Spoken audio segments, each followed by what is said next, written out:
भारत का army chief जब यह कहता है कि यह देश 2.5 युद्ध से ग्रस्त है, तो आपको लगता है आर्मी वाला है पता नहीं क्यों कह रहा है।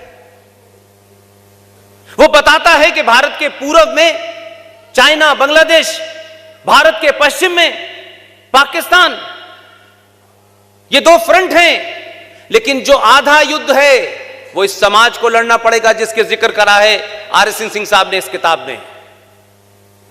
ये फिल्मों के माध्यम से लेके जो आप विश्वविद्यालयों में टुकड़े टुकड़े सुनना चाहते हैं, ये कैसे आता है? यही है आधा युद्ध। इसके लिए राफेल की जरूरत नहीं है। राफेल की जरूरत पाकिस्तान, चाइना के लिए है। इसके लिए इस समाज के हर हिंदू सनातनी को राफेल बनना पड़ेगा।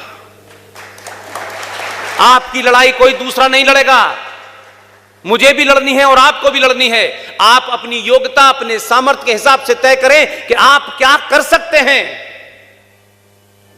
बहुत लोग बहुत करोड़पति हैं, वो रात के अंधेरे में निकलें और देखें कि देश में जो लोग काम कर रहे हैं, हम उनको कैसे 10 पैसे दे करके मजबूत कर सकते हैं। जिनके पास समय है वो समय दे दें। सबको बंदूक लेकर के सेना में भर्ती नहीं होना है। इसलिए मैं कहता हूं कि अगर आप लिख सकते हैं तो लिखिए। आपके हाथ में इतनी बड़ी ताकत है, अगर आपका विचार अच्छा है तो लोग आपकी बात सुनने आएंगे। आप चिल्ला सकते हैं तो चिल्लाइए, आप बोल सकते हैं तो बोलिए। और अगर अभी भी इसमें असमर्थ हैं तो जो चिल्ला रहे हैं देश भर में, उनके साथ खड़े हो जाइए।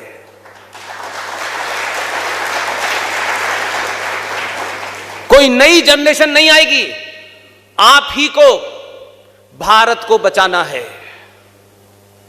इसलिए समाज जब जागरूक होता है तो उसकी आस्थाओं, परंपराओं, सरोकारों के अंदर राज सत्ता दखल देने से डरती है।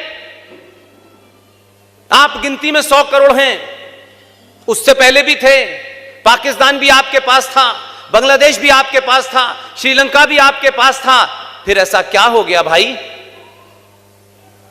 और कैसा झूठ बोला है आपको? यानी आपके जहन को, आपके मन मस्तिष्क को दुश्मन ने इस तरीके से हैक किया है कि आप उसकी भाषा, उसके नैरेटिव, उसके नारे को चिल्ला चिल्ला के बोलते हैं, बिना सोचे समझे कि भाई हम क्यों बोल रहे हैं। कुछ बात है कि हस्ती मिटती नहीं हमारी। बरसों रहा है दौरे जमा दुश्मन हमारा। इसको हम बड़े ऐसे बोलते हैं कि इतना बड़ा महान हमने शेर कर दिया है। लिखने वाला मक्कार, बताने वाले चापलूस, और सनातनी समाज ने इसकी महत्वता को नहीं समझा।